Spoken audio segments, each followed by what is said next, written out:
and a legislature who can help him handle the political pressure.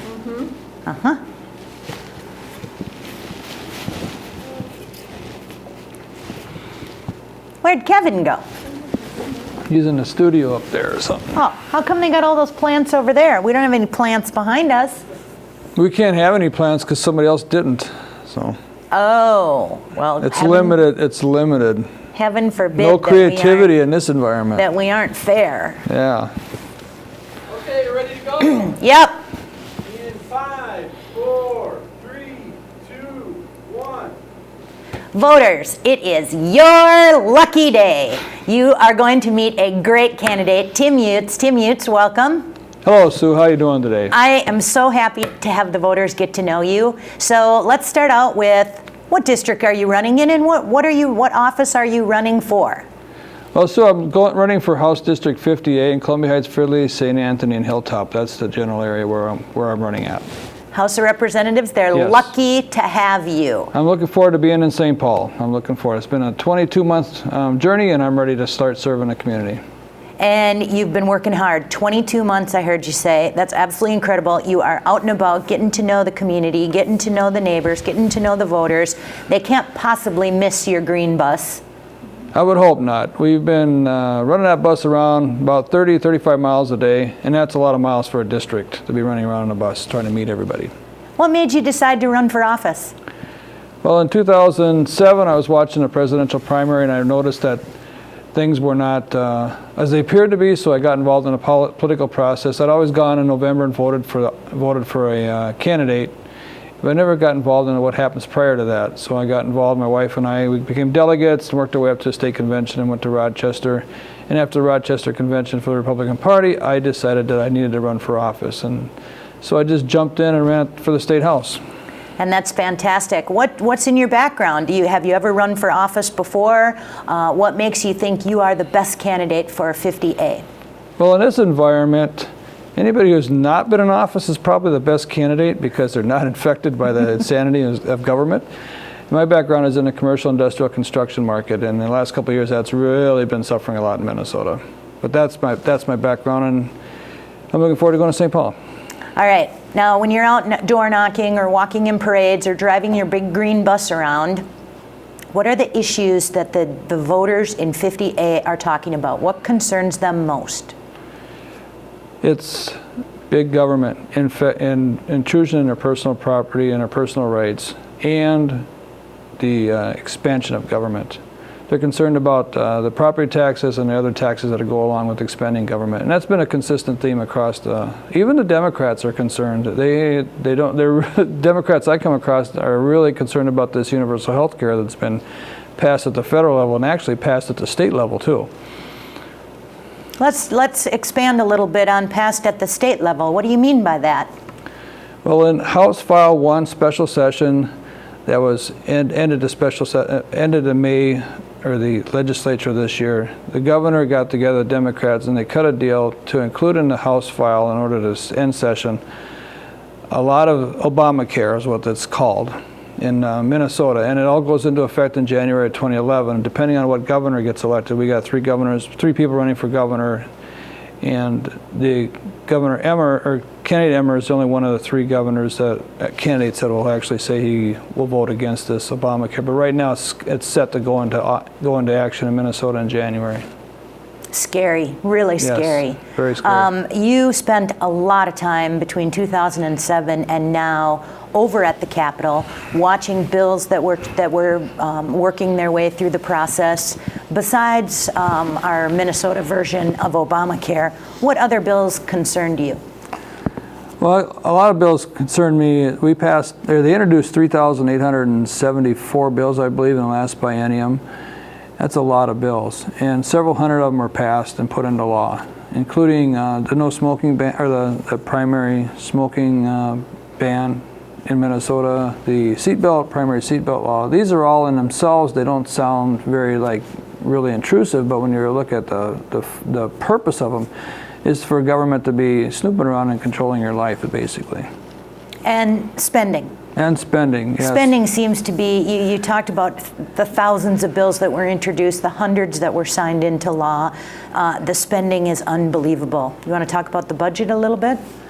Fundamentally, people got to realize that we talk about cutting taxes and giving tax credits to this group or that group, but fundamentally, until we actually start realizing that as long as government is growing and expanding, it doesn't matter what you do with the tax base. You can't cut taxes until you cut the government spending. And we have a constitution in Minnesota and at the federal level that really restricts and controls the growth of government and the purpose and the function of government. And decades ago, we've long lost that understanding. And people in office and in power in the government continue to just help whoever wants to be at the front door asking for help, basically. And they pass a law, and when they pass a law, there comes a cost to that, and the cost comes to the taxpayers. 5 million people in the state of Minnesota, 5 million people.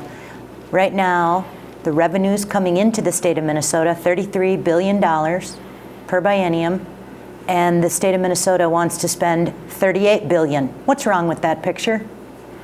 It's like anybody else in your own household. You can't spend more money than you bring in. And you can't assume that next year you're going to be bringing in more. And part of the problem is the legislature passes laws. In fact, in 2010, there were some laws passed that don't go into effect until 2013, 2014, and 2015.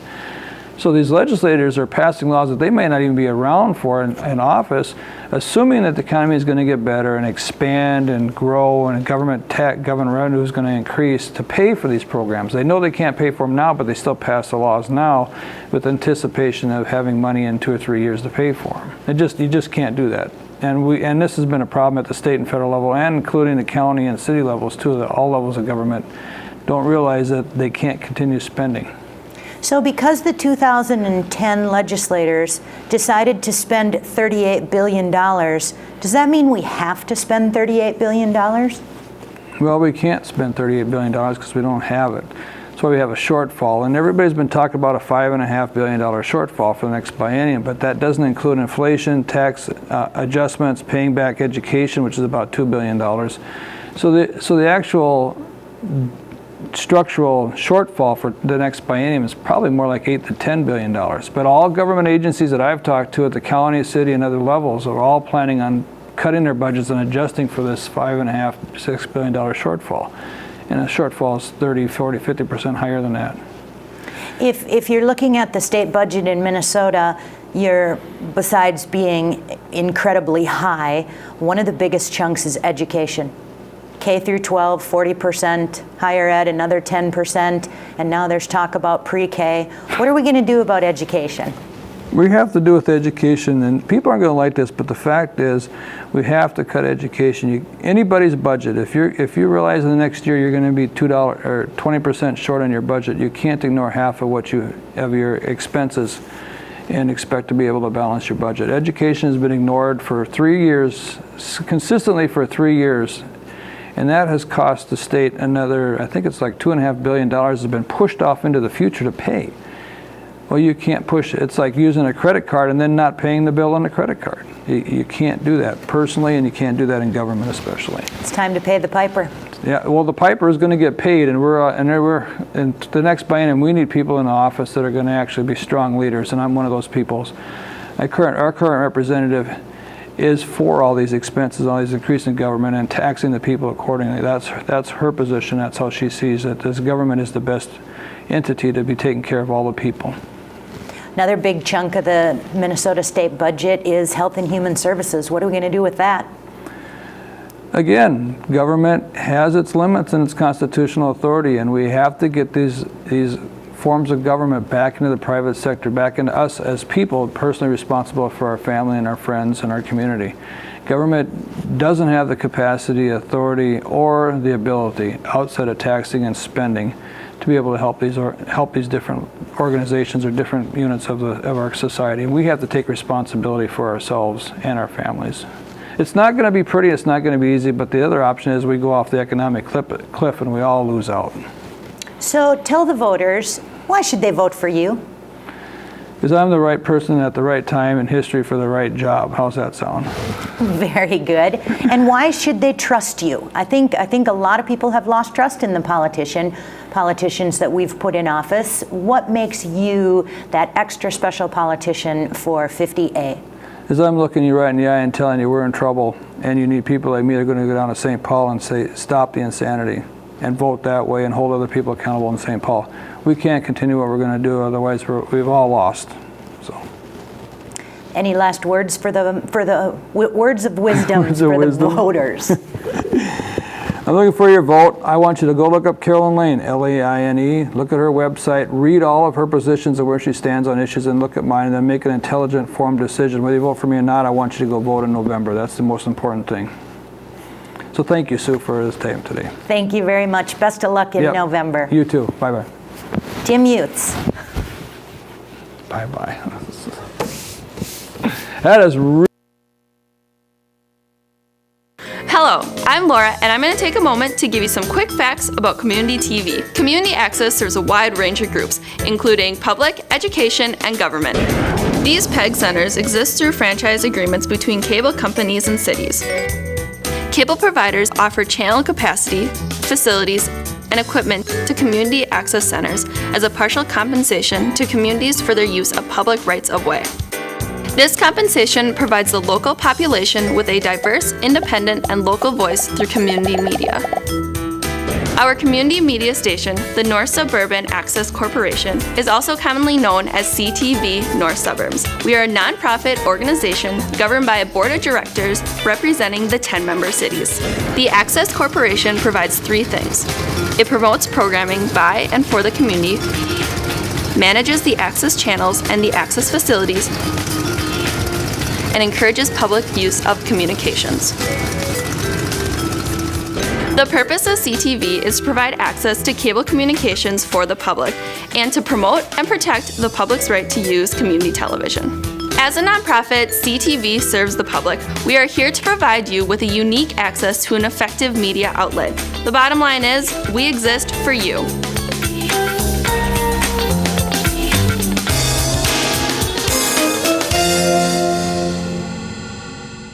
At CTV, you'll find digital production classes are affordable and easy to learn. You can learn how to edit, discover what goes on in the control room, or find yourself in front of the camera. Take the professional camcorder class, or access the production truck and master coverage of community events. Call 651-792-7515 or visit ctvnorthsuburbs.org.